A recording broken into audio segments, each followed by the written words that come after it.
every single page that is a page turner. Every page is sort of on the edge of your seat thinking... Dripping with...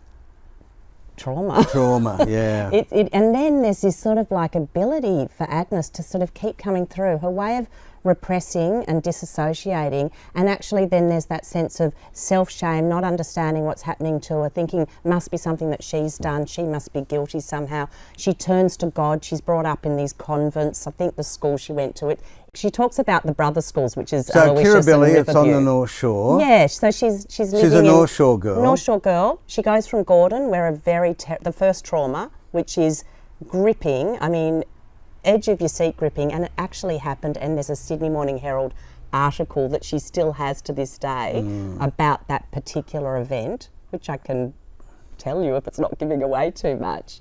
Up to you. Okay, so she had this beautiful neighbour. She was, you know, she didn't know that she was in an abusive family environment because she's a little girl, so it's just what she knew. But she had this really good friendship with this boy who was a few years older.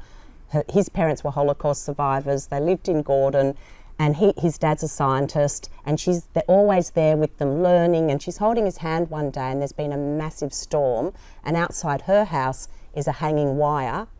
He holds the wire, he gets electrocuted, he dies in front of her. She's let go of his hand. Somehow she survived. She finds out later that her mother made sure she was wearing gumboots. So her mother had seen the wire, not done anything about it, but the parents blamed her for this child's death. I mean, it's a trauma that you can't imagine, and it's in the newspapers. She's changed the names in the book, yeah. But that was the beginning of the time. I mean, how terrible is that? Holocaust survivors. Their only child. Their only child, God.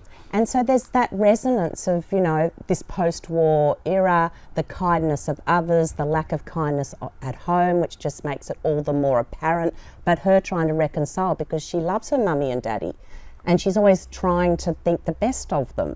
So, you know, just it's unnerving, but it's compelling. Thanks very much for coming in, Vora. Thank you so much. That's my new name.